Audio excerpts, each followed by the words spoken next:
the taming of that flying creature. Tell me they didn't borrow that from Dune. That was identical to Paul taming the sandworm. Identical. Yeah, I don't know why they do that kind of stuff. It is just so cliche. I mean, all the cliche. I mean, you see it coming. You see this stupid little, oh, they're gonna have a little fight, and then they're gonna love each other, and it's gonna be his favorite little horsey, and everything's gonna be wonderful. You know, except when he wants to get an apple sometimes, and it'll like, knock him off the fucking thing just so he can get an apple, and blah, blah, blah. It was just, yeah, yeah, yeah. There's no vegetarians on this fucking planet either. What the hell was that shit? But anyway, no snakes. I mean, they could have done something with a snake. I mean, right? The basic, so all the really commonsensical things were missing, and every abstract bizarrotoid was there. So it's like you had you didn't have the worms, but you have the little fluffy, fancy, 3,000 leagues beneath the sea kind of bizarre jellyfish. you know, yeah, you have those, but you don't have any of the common fucking shit. Yeah, that reminds me. What I was going to say before, edible napalm. If you consider bioluminescence a bonus in a film, I suggest you watch The Abyss. It did it much fucking better than Avatar did. And it made sense in the Abyss, though, sort of, just because it was aliens. It wasn't just under the water. It was them sneaky little aliens, and they would have like, LCDs, like maybe a whole suit made out of LCDs, so that made sense. Yeah. But even like a stupid movie like that made so much more sense than this, and so they wasted all this whatever it was they were doing here on this, you know, this whatever. I mean, I guess it's a good technical triumph, but yeah, I just think it would have been even better if they would have done like had real actors in makeup, or not, not extreme, but just have their faces green and whatever, some other kind of bullshit instead of doing that 10-foot tall, impossible, bizarre body thing.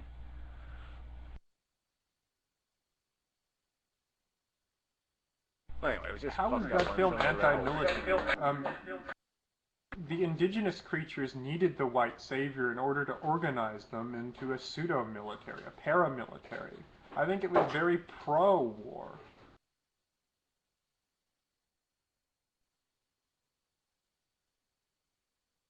Yeah, and it didn't even give you the air of the real evil of the military. I mean, the real cynicism of it. Because these were just like two flawed characters. Little nerdy Frumpnik, who's the general or whatever he is, and then the beef. Well, I have to admit that guy was pretty good. The 90-year-old Marine guy. He was in pretty good shape. I mean, he should be in a Schwarzenegger movie or something. But yeah, so he was a pretty good character. But I mean, why does the whole movie hinge on the characters and not on that whole industrial complex mentality? So to me, it almost looked like, yeah, well, you just changed one character, and all of a sudden, the military is not this evil force anymore. I mean, come on. SOS, My Better Half, pointed out a better example of a film working under anti-industrialization and anti-westernization and civilization. Princess Mononoke. It did a much better job. Much better job.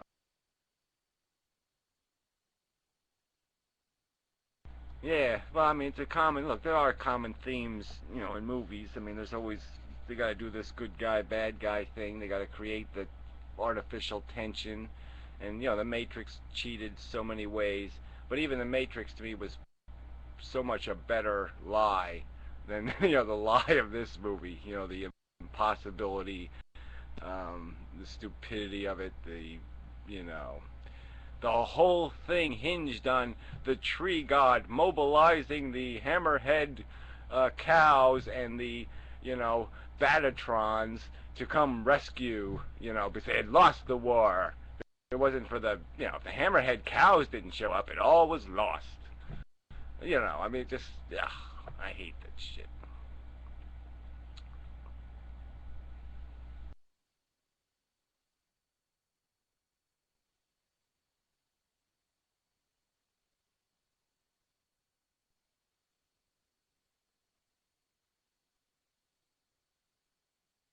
Yeah, well, they really should try to do science fiction that attempts to actually draw a realistic portrait of what the future might actually look like, or an alien world might actually look like.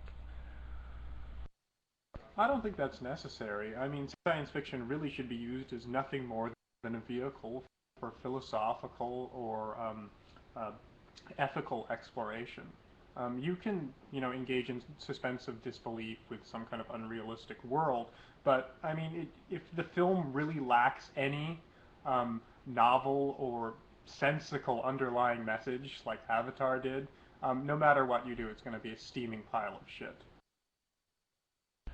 Yeah, well, it's not my point that you can't do this, cheating thing. My point is there should be something we can point to as this is the real deal, not this 2001 babble, every single science fiction, Star Wars, it's just been a steaming pile of shit in terms of its, complete implausibility. And I'm just saying that, there needs to be something more connected to something more realistic. Where gravity still exists. What else was I going to say on that point? Well, anyway, yeah, I've beaten that one to death. But yeah, I mean, even Star Wars episodes were, they had these preposterous flaws. But yeah, they had the issue being revealed, the dilemma or paradox or irony was just very consistent and pretty rock solid. I mean, there wasn't any. It wasn't. It didn't get too mushy.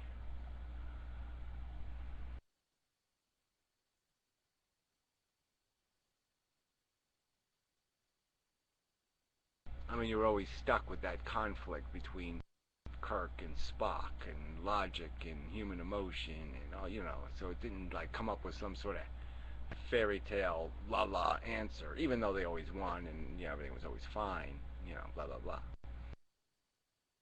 On the subject of Spock, which did you find more endearing? Spock's attempts to cover up his human emotions, or Data's quest to become more human?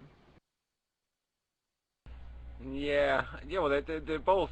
I guess that was an interesting take on the Spock thing, was to start off with something that never had the emotions in the first place, or didn't have knowledge of them. But I'd almost argue that yes, Spock seemed too ignorant of emotion. It's like you would think Spock would, he'd really know what it was, and that he was doing a deliberate thing mechanically in his brain, pulling some sort of switch that said, okay, I'm going to suspend, this bad influence because I'm Vulcan and we have the power now to, turn that switch on and off, and so yeah, and so Spock just seemed way too naive of emotion. Like, oh, I'm very surprised that these humans are being emotional, and not, what I mean. I mean, he just seemed kind of naive, and yeah, and then the Data thing, he was almost emotional in chasing emotionality. He was almost emotional about his lack of emotionalism, which was almost funny. Like, lament, lament, I'm a poor unemotional robot. Oh, I'm just so not emotional about the fact that I'm not emotional. I mean, it was like crying about not being able to cry. I mean, it was stupid. About Spock being ignorant about emotions is a good point. What makes less sense is that Spock's half human. He should know about emotions. His mother was fucking human. He's not a full Vulcan. That was Well, I something know, that and every 7 years he still has the wacky, boner attack or whatever every 7 years, so he had to have had a few of those boner attacks, so he knew what a fucking emotion was.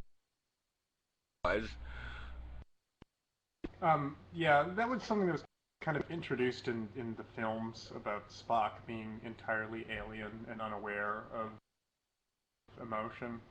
In the original series, at least the first 2 seasons, he did a fairly good job. But, writing did change, and the character changed as well.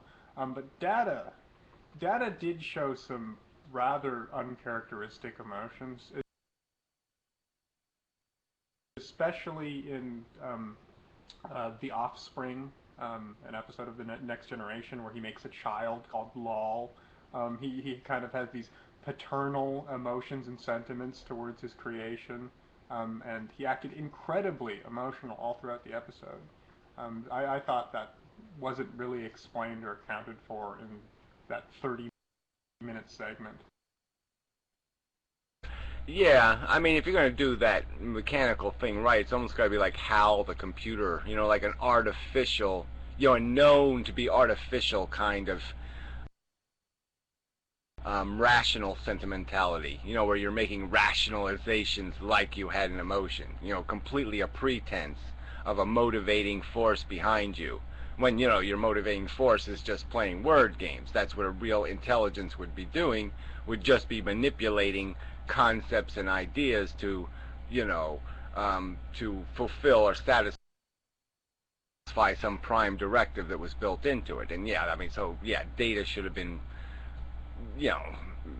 almost cynical, in dissecting this trait of ego, or I mean, it would have been. I mean, that would have just been. It's like, how could that not be part of the programming? To understand what an ego is, and the idea that you want to be proud of something you've done. Like I won. It's like Spock used to kind of gloat when he won in chess. It was kind of like, well, gee, that's a little bit ego, guy. You know what I mean? A little ego there.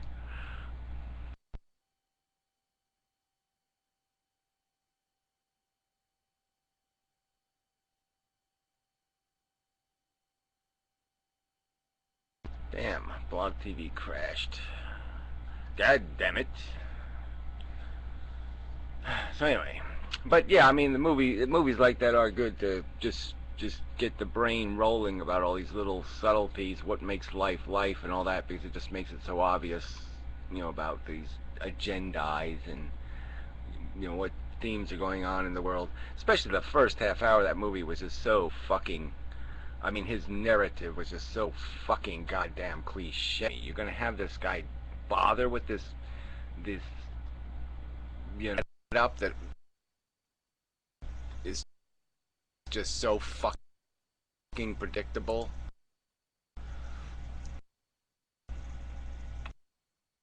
I'm a scarred war veteran, and look, my brother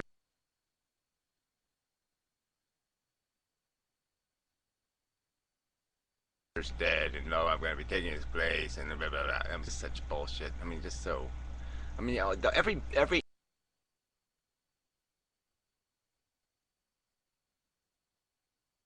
inch of that movie was completely predictable. I mean, there wasn't one surprise in the movie.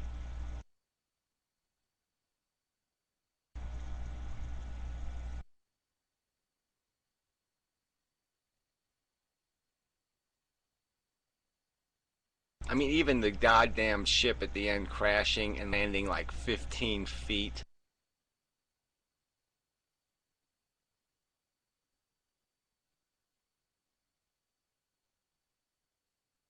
From the little pod that has his body in it.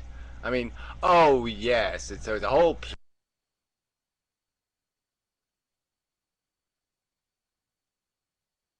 planet. And where does this spaceship thingy crash? Oh yeah, it crashes 15